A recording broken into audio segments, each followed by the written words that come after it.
Pena con usted. Bueno, nada, pues muy buenos días. Ante todo, pues muchas gracias por la oportunidad de comenzar ya con ustedes del todo y pues digamos que a manera de introducción y lo que hablamos ya con el doctor Sarasa y el doctor Uribe para empezar con las rotaciones, empezando con mi rotación pues de neuroortopedia, la idea de estos 2 meses inicialmente es revisar en las revisiones de tema de los martes los mismos temas o pues los temas que vamos a ir desarrollando también con el profe Uribe en el módulo de neuroortopedia. Empezando hoy pues con el tema del examen físico neuroortopédico en el paciente pediátrico. Estos fueron pues algunos o la bibliografía utilizada para el desarrollo de la charla, todo pues asesorado con la bibliografía y lo que discutimos con el profe Uribe. Y pues básicamente para iniciar, describir que el objetivo principal del examen físico neuroortopédico en el paciente pediátrico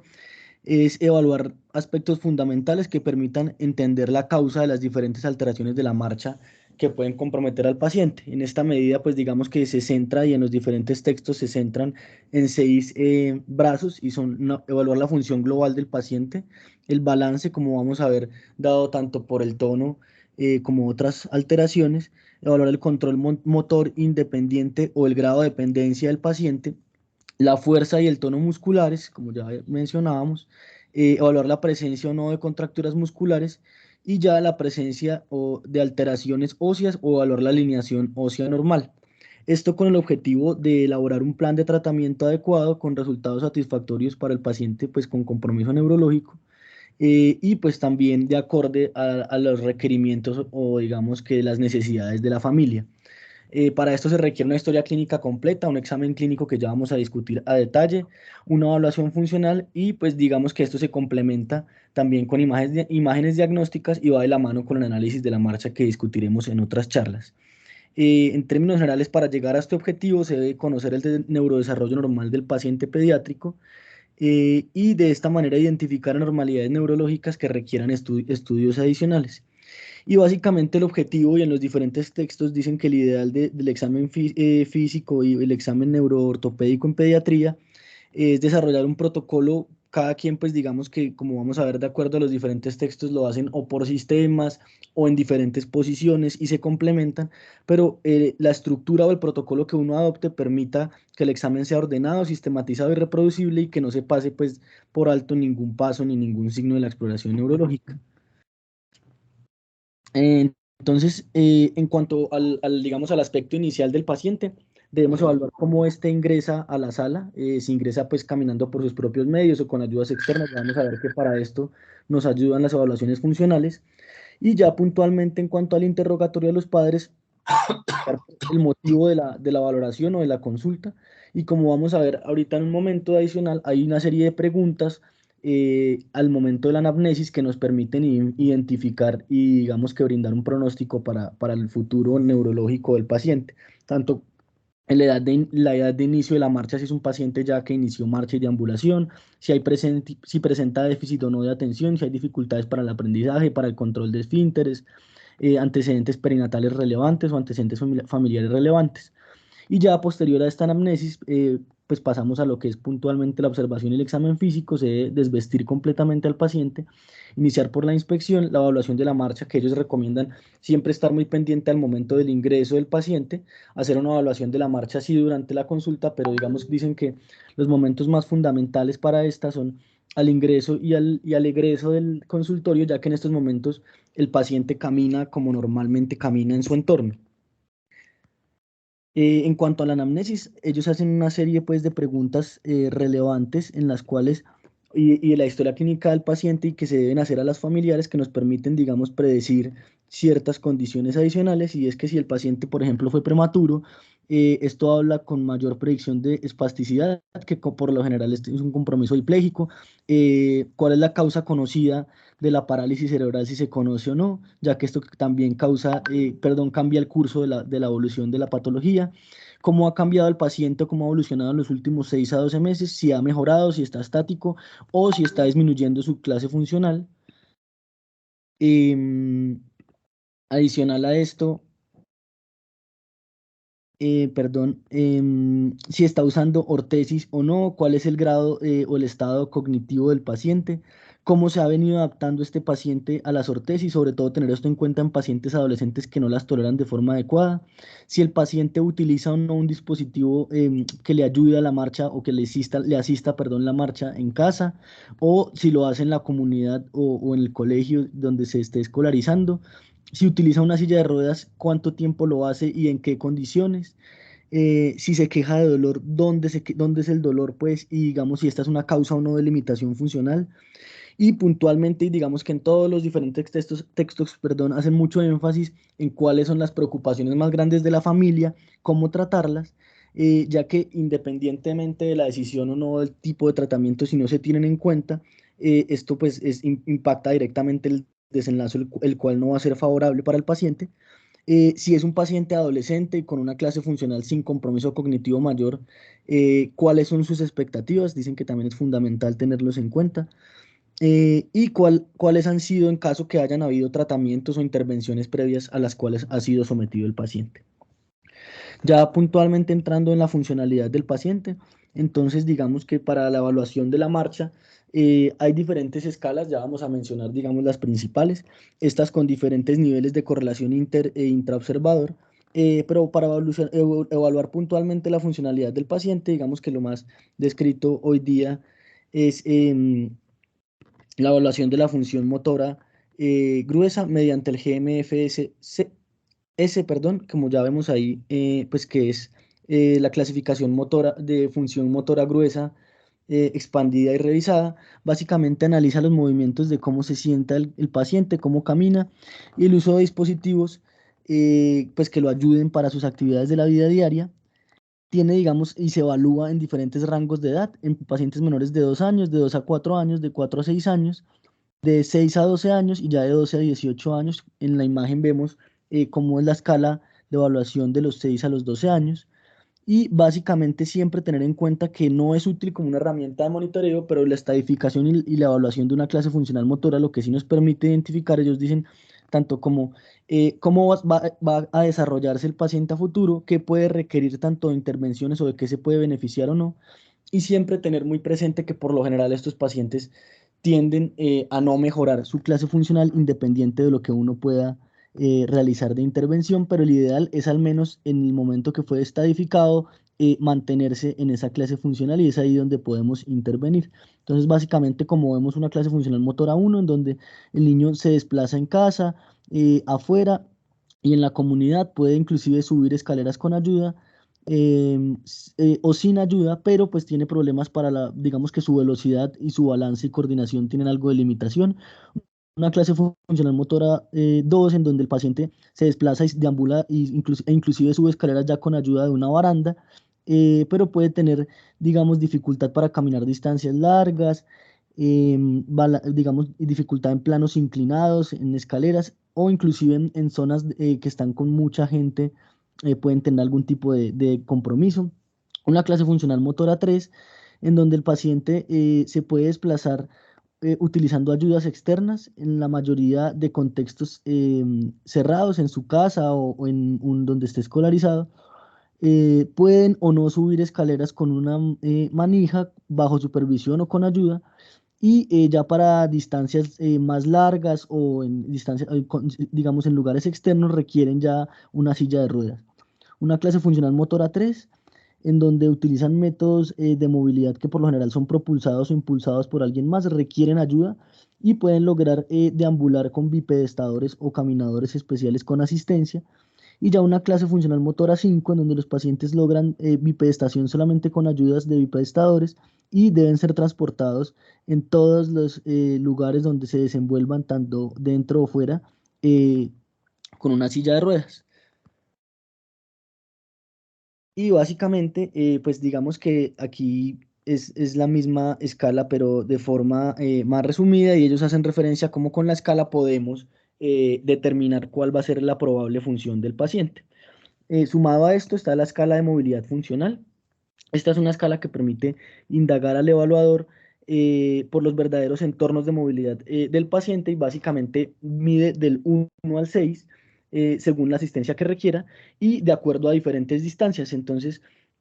aquí pues hay una serie de ejemplos en donde básicamente ellos dicen que se evalúa la distancia o cómo se desenvuelve en una distancia en su hogar, en más o menos unos 5 metros, en la escuela o en un ambiente externo 50 metros y ya en la comunidad en general en más de 500 metros. Y por ejemplo, y lo califican de 1 a 6, en donde uno es con silla de ruedas, 2 es con caminador o con ayudas externas, 3, perdón, con caminador, 3 es con muletas, 4 con bastones, 5 independiente en superficies planas y 6 independientes sin dispositivos en todas las superficies. Y básicamente entonces, por ejemplo, vemos, ellos hacen la referencia en el primer ejemplo eh, eh, a un paciente que puede caminar, pues es independiente en todas, en una distancia, perdón, de 5 metros en su casa, es independiente para todas sus actividades sin ningún tipo de ayuda. Esto nos daría un 6 para el primer punto, pero ya al desenvolverse en un entorno pues cerrado más amplio, en el colegio, donde se desplace, requiere el uso de unas muletas, entonces sería 3. Y ya puntualmente en distancias prolongadas, mayor a 500 metros, requiere desplazarse en una silla de ruedas, lo cual correspondería a un 1. Em, ya pasando, digamos, a escalas adicionales que complementan cada uno de estos estudios, ellos hacen referencia a que ya estas escalas se complementan directamente con el análisis de marcha. Algunas inclusive son solamente utilizadas para investigación, pero pues también se deben tener en cuenta y están el GMFM 88 y el GMFM 66. El 88 descrito por Bjornsson y Grovert en 1998 y básicamente este permite una evaluación más profunda de diferentes habilidades motoras. em, y es una herramienta útil para evaluar la función motora gruesa en parálisis cerebral en pacientes de 5 a los 16 años. Con la modificación posterior o la publicación posterior de la escala del GMFM 66 por Damiano y Abel en el 96. En estas puntualmente se tiene una, digamos, una dimensión de la función motora en 5 aspectos, que son el paciente sentado y rodando, perdón, tumbado y rodando, el paciente sentado, el paciente gateando y arrodillándose, y ya el paciente de pie realizando marcha, corriendo, saltando. Em, y básicamente, pues ellos dicen que la totalidad de la escala se evalúa con el análisis de marcha por completo y con estudios adicionales, pero básicamente el laboratorio de marcha se centra sobre todo en la dimensión de IE, en donde hablamos de pie o caminando, eh, y en ciertos movimientos transicionales. En cuanto a estas, recomiendan pues digamos el uso inicial de la GMFM 66, ya que tiene menos ítems y es un poco más puntual, pero dicen que se debería hacer la evaluación completa en el caso del análisis de marcha. Y también recomiendan complementar cuando se utilice el análisis de marcha la evaluación o el cuestionario para la evaluación funcional motora de Gillette, en donde pues se tienen 10 aspectos principales em, que van del 1 al 5, y esto también permite, digamos, que objetivizar de manera más amplia cuál es la función pues, definitiva del paciente y correlacionarlo esto con el análisis de marcha y su patología de base. En cuanto al control motor, pues hace referencia a la capacidad de regular los mecanismos esenciales para el movimiento, tiene en cuenta la biomecánica y la física del movimiento del paciente,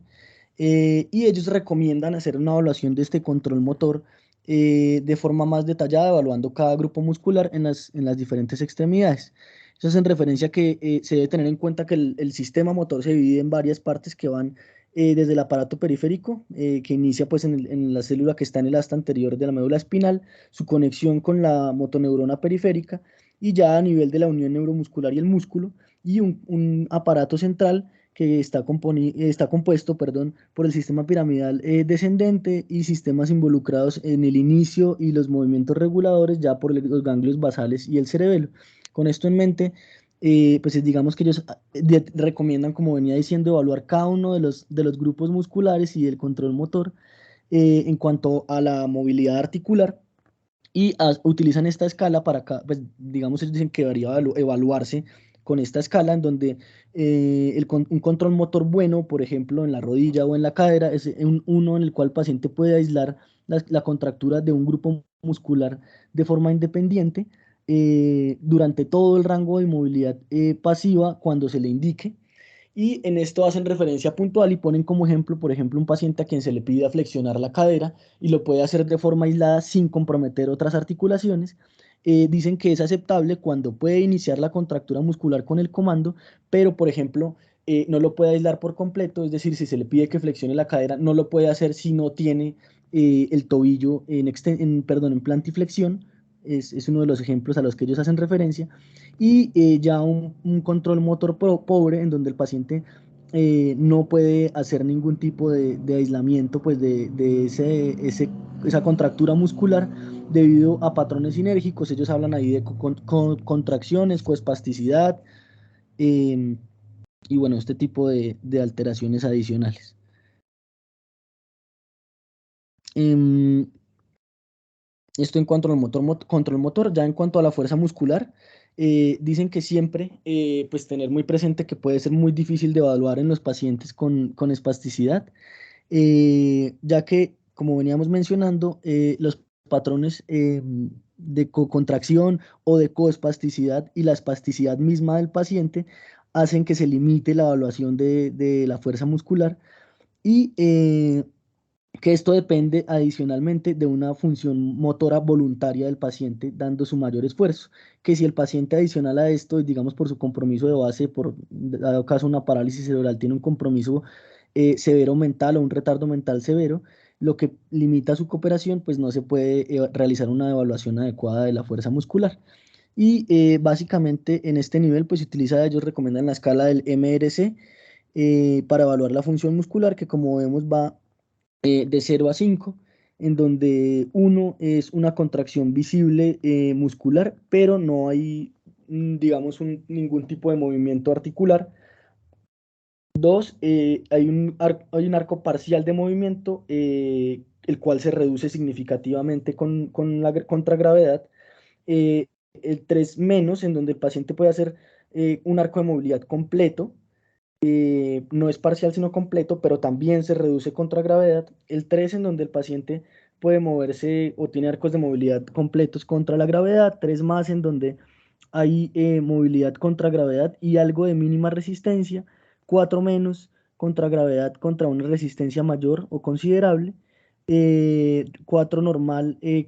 contra resistencia moderada. 4 más cuando se puede o el paciente resiste la posición articular contra una resistencia gruesa. Y ya un 5 que es pues digamos el grado completo de fuerza muscular, en donde el paciente resiste la posición contra una resistencia máxima. En cuanto al tono muscular puntualmente, también pues hay dos escalas, las cuales también han tenido modificaciones, la escala de Tardieu y la escala de Ashworth. En las diferentes artículos ellos hacen referencia a que la que más se recomienda utilizar es la de Ashworth modificada, la inicial descrita en 1987, y básicamente la modificación añade la categoría 0, en la cual permite evaluar hipotonía, lo que hace pues que sea, o más bien definir hipotonía. Ellos dicen que esto es muy importante y por eso la prefieren a otras escalas. Y añade también la categoría 1 más, que habla o hace referencia a resistencia eh, o mayor resistencia durante el rango, hasta la mitad, perdón, del rango de movimiento. Em, Ellos dicen que en términos generales, con evaluar el tono muscular a nivel del gastrocnemio y el recto anterior, esto proporciona una visión general, perdón, del tono muscular del paciente. Sin embargo, pues se deben evaluar todos los grupos musculares que considere el examinador. Pues un grado 0 en donde no hay un incremento del tono muscular, un grado 1 donde hay un pequeño incremento del tono muscular, em, que se relaja, que permite, perdón, relajación del componente muscular al final del estiramiento. Uno más cuando hay un mínimo también incremento del tono muscular, pero con resistencia mínima después de la mitad del rango de movimiento, como veníamos diciendo. Un grado 2 en donde ya hay un incremento considerable o moderado del tono muscular, pero aún se puede lograr movilidad completa y de forma fácil de la articulación o del músculo evaluado. Un grado 3 donde hay un incremento considerable del tono muscular, ya con dificultad para los movimientos pasivos. Y ya un grado 4 en donde el músculo está rígido y se encuentra en una posición en extensión o flexión. Y ya vamos pues a pasar, digamos, a la evaluación pasiva de los rangos de movimiento. Ellos aquí es donde hacían referencia a que recomendaban que fuera una evaluación sistemática de los diferentes rangos de movimiento y como vamos a ver, dependiendo del texto donde uno lo revise, lo recomiendan primero por posiciones y ya a diferentes niveles. Siempre tener en cuenta que las contracturas musculares se deben evaluar y registrar en el tiempo y que esto incluye una evaluación del rango de movimiento articular y ciertos signos. Anotar si es una contractura muscular fija o si está cede con ciertas maniobras. También debe tenerse en cuenta las deformidades óseas en este punto y evaluar siempre cada articulación por separado en cuanto a rangos de movimiento y ya signos de contracturas musculares. Entonces, en cuanto a este abordaje sistemático, digamos que ellos empiezan haciendo referencia a que se debe evaluar al paciente de pie, ya que con cierta experiencia se pueden detectar anomalías de la marcha, em, que pues lo ideal y la recomendación es evaluarlas con un video específico, como lo hacemos con el análisis de marcha y un análisis de marcha completo, pero pues algunas de estas alteraciones, inclusive en el examen inicial del paciente, evaluando su patrón de marcha, ya se pueden determinar. Ellas hacen referencia, por ejemplo, a que el equinodinámico se puede ver porque el paciente da como, pues digamos, tiene una marcha en puntillas, particularmente cuando su marcha es rápida al ingreso o al salir del consultorio. em,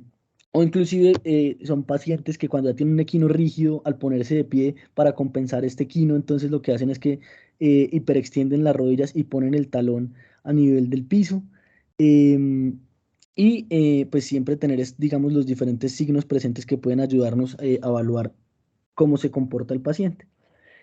Adicionalmente de pie, entonces para la evaluación de la columna lumbar, la presencia o no de givas o pseudogivas o la presencia o no de curvas escolióticas, entonces tener en cuenta el test de Adams, pedirle al paciente pues que si corrige al flejar la columna lumbar esta curva escoliótica, pues vamos a ver que no es una curva verdadera y que no está instaurada. Em, y Adicionalmente, evaluar la presencia de hipercifosis o hiperlordosis en algún nivel que requiera pues estudios adicionales. Em, de ellos sugieren también evaluar la presencia de una lordosis lumbar exagerada que sugiere debilidad como tal de los extensores de la cadera o contractura de los flexores, ya sea por parálisis cerebral u otro compromiso, mientras que la cifosis lumbar hace referencia a contractura de los músculos isquiotibiales o hipotonía. La flexión fija de la rodilla, por ejemplo, dicen que puede hacer referencia a debilidad del cuádriceps o contractura de los isquiotibiales, pero también puede ser una compensación a un pie calcáneo, como ya veníamos mencionando dentro de las diferentes alteraciones. Como vemos en la imagen pues, de la izquierda, también medir la distancia mano-suelo, que proporciona información si existe o no una contractura de los isquiotibiales, y también tener presente, por ejemplo, que la necesidad del paciente al levantarse, de colocar las manos sobre los muslos, puede hacer referencia, no es patognomónico, pero puede hacer referencia a algún tipo de enfermedad neuromuscular. Ellos dicen que, por ejemplo, se presenta en la distrofia muscular de Duchenne, aunque no es la única en la que se presenta, esto siendo el signo de Gowers. Entonces, digamos que aquí es importante que ellos, a medida que los diferentes autores, a medida que avanzan en el examen físico, algunos lo hacen por extremidades, entonces van solamente cadera, rodilla o tobillo, u otros lo van haciendo de la misma manera, de cadera, rodillo y tobillo, pero también prono y supino. Entonces, después de evaluar, como vemos en las imágenes de pie, entonces, por ejemplo, en el caso de pie, evaluar la posición del tobillo, si el calcáneo es normal o es equino, si el retropié es valgo, neutro o varo, o si el mediopié es aducto, neutro o abducto, y si tiene un antepié pronado o cabo o supinado o plano. Entonces, puntualmente en cuanto al pie, esto valga aclarar que no solamente es con apoyo, sino que inicialmente recomiendan hacerlo sin apoyo. Entonces, ellos recomiendan en orden primero evaluar el retropié en relación siempre a una posición neutra de la articulación subtalar. Ellos dicen que para identificar esta articulación, perdón, esta posición neutra de la articulación subtalar es en donde el talo está completamente neutro en relación con el navicular y que de ahí se parte si en posición, perdón, en un paciente sin apoyo, si tiene un pie varo o valgo, pues vamos a evaluar qué tipo de compensación hay con el apoyo. Y ya en el antepié también evaluar inicialmente con esta posición neutra de la articulación subtalar en el plano frontal, cómo se comportan las cabezas, perdón, de los metatarsianos. Si se comportan en el mismo plano perpendicular a la línea del calcáneo, el antepié se describe neutro. Sin embargo, si esto es diferente, como ya vamos a ver en las imágenes, se habla de un antepié invertido o varo cuando pues, esto, se ve más alto a nivel medial y valgo cuando se ve más alto a nivel lateral. Y como nos muestran en la imagen de la derecha, por ejemplo, esto se compensa con el apoyo, por ejemplo, con un valgo del retropié. Ya en cuanto a la cadera puntualmente, entonces ahí es donde empezamos. Ellos describen para todas las posiciones, entonces empezando en el supino, qué tipo de arcos de movilidad se pueden evaluar o cuáles son ideales evaluar en supino, cuáles son ideales evaluar en prono, y ya diferentes maniobras para evaluar contracturas, presencia o no de contracturas musculares. Entonces, empezando con la flexión de la cadera, básicamente hacen referencia a que se debe evaluar los grados de flexión cuando se, como vemos en la imagen, la lordosis se neutralice y se ponga la zona de la lordosis lumbar paralela a la mesa del examen clínico. Esto, pues teniendo en extensión la otra extremidad. En este punto donde se neutraliza la lordosis lumbar es donde debemos medir la flexión de la cadera, no en otro. Y en cuanto a la abducción, dicen que esta pues, puede estar comprometida por una anteversión excesiva, pero siempre se debe evaluar si es una abducción fija, que puede ser por contractura del glúteo medio, del tensor de la fascia lata, eh, o no se, y que tener muy presente que esta a veces no se puede distinguir de una flexión fija de la cadera, que por el contrario es indicativo de una contractura de los músculos flexores, el recto femoral, el psoas y el sartorio. Por lo que se debe pues, complementar en el examen clínico con pruebas de contracturas musculares. Entonces ya puntualmente en supino ellos hacen referencia a la prueba de Thomas. Entonces siempre como ya revisamos medir primero flexión activa y pasiva y ya posterior a esto, una vez también corregida la lordosis lumbar, uno eleva la extremidad pues contralateral a la que se está evaluando y si la extremidad a la que se está evaluando que está libre, esto puede hacerse, pues digamos, llevándola fuera de la mesa o simplemente teniendo presente que cuando se corrija por completo la lordosis lumbar, al estar paralelo a la mesa, ahí se debe evaluar la medida de la extremidad comprometida. Este sería el signo o el grado más bien del signo de toma si está o no positivo. Adicional a esto, para evaluar pues la retracción de isquiotibiales, entonces allí ellos ya pasan a la rodilla, dicen que siempre se evaluar también con el paciente supino, básicamente siempre neutralizar la pelvis o neutralizar también y neutralizar, perdón, la lordosis lumbar, y recomiendan la medición del ángulo popliteo uni y bilateral, así como la cantidad de contractura en flexión fija de la rodilla en caso de que ésta esté presente. Entonces, pues aquí vemos la medición del ángulo popliteo unilateral. Se mide empezando o posicionando primero más bien en la cadera, perdón, a unos 90 grados de flexión, neutralizando, como ya mencionábamos, la lordosis lumbar, luego se extiende al máximo la rodilla em, y ellos hacen referencia a que se debe medir este ángulo popliteo al punto donde no sea la extensión máxima forzada de la rodilla, sino al punto donde la extensión de la rodilla empiece a cambiar la posición de la cadera. En este punto es donde debe medirse ese ángulo popliteo. Y se mide con respecto a la perpendicular de la mesa. Entonces sería lo que le falta llegar a la rodilla de extensión para alcanzar estos 90 grados de la perpendicular del piso o de la mesa. El ángulo popliteo bilateral, como vemos en la imagen, y que básicamente nos permite evaluar si es asimétrica esta contractura, por ejemplo, de los isquiotibiales, en dado caso que esta sea la causa. Em, por ejemplo, aquí vemos como el ángulo unilateral es mayor a 49 grados y ya al hacerlo bilateral hay una diferencia menor a 20 grados. El déficit para la extensión activa de la rodilla, entonces normalmente es menor a 10 grados y debería ser menor a 10 grados y es mayor, pues también pensar en algún tipo de compromiso por contractura muscular. Y ya en cuanto a la evaluación de la posición del tobillo, de la pierna y del pie, entonces siempre evaluar alteraciones óseas y evaluar también contracturas musculares. Entonces, como ya pues sabemos, evaluar mediante la maniobra o la prueba de Silverskjold, la dorsiflexión del tobillo con extensión de la rodilla y con flexión de la rodilla, ya que esto permite determinar el origen del equino. Em, al tener la rodilla extendida y medir el grado de dorsiflexión, pues esto no debería cambiar significativamente al flejar la rodilla. Sin embargo, al evaluar puntualmente con el signo de Silverskill, perdón, con la rodilla en extensión, vemos que la dorsiflexión sí está, o hay limitación para la dorsiflexión, depende tanto del complejo gastrocnemio como el sóleo, pero el gastrocnemio hacer un músculo biarticular y al evaluar nuevamente esta dorsiflexión, con la flexión de la rodilla, si esta cede o si se presenta una mayor dorsiflexión, quiere decir que la contractura es dependiente solamente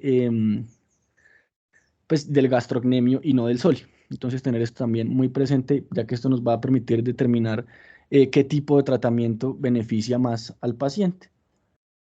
En prono, ya digamos que ahí pasan a la posición prono, entonces en prono ellos recomiendan siempre evaluar en prono la rotación tanto interna como externa de las caderas y la extensión de la pelvis nuevamente bajo el mismo principio, así sea en posición prono, y es lograr, digamos, neutralizar la lordosis lumbar y que el paciente a nivel de su pelvis esté completamente paralelo al piso. Ellos recomiendan, por ejemplo, que para la extensión de la cadera, la extremidad que no se está evaluando se deje colgando fuera de la mesa en flexión de la cadera y de la rodilla, y de esta manera, digamos que lo que logre uno elevar la cadera que sí se está evaluando a nivel de la mesa es la que nos va a dar la verdadera medida de la extensión de la cadera. Y ya la anteversión femoral, que pues como conocemos, entonces también lo recomiendan hacer en prono, teniendo en cuenta un eje perpendicular al piso o a la mesa donde esté siendo evaluado el paciente, y el grado de rotación interna que se presente en el punto más prominente del trocánter mayor, que es lo que nosotros conocemos como el test de Netter. Algunos de los textos también hacen referencia a que se puede evaluar el grado máximo de rotación externa, perdón, de rotación interna. Y con esto en mente, pues restar más o menos unos 30 grados y nos da un aproximado también de lo que sería esta anteversión femoral. Asimismo, en prono de la cadera se puede evaluar la prueba o el test de Stageli,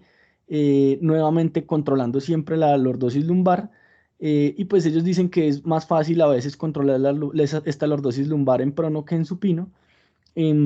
Primero se debe evaluar con la rodilla flejada y luego con la rodilla extendida, perdón, extendida y luego flejada, y esto también permite aislar o evaluar la presencia o no de una contractura del recto femoral. En cuanto al signo de Phelps, que habla puntualmente de una retracción del gracilis, no todos los textos lo mencionaban y digamos que pues no es frecuentemente o no siempre se realiza, pero pues básicamente es positivo cuando se extiende la rodilla, o sea, se deja la extremidad pues a evaluarse con el paciente en prono en extensión, eh, y la otra,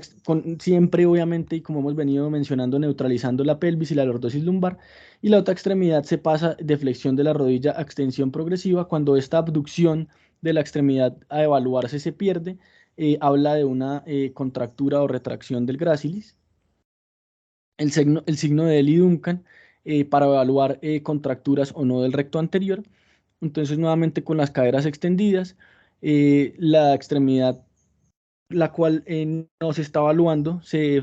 flexiona la rodilla gradualmente. Y si hay flexión de la cadera, perdón, con elevación de la pelvis, lo cual la aleja de la mesa, y aumento de la lordosis lumbar durante esta maniobra, indica contractura pues del recto femoral. Adicionalmente ya en prono, para pasar a la medición pues de las torsiones en la pierna,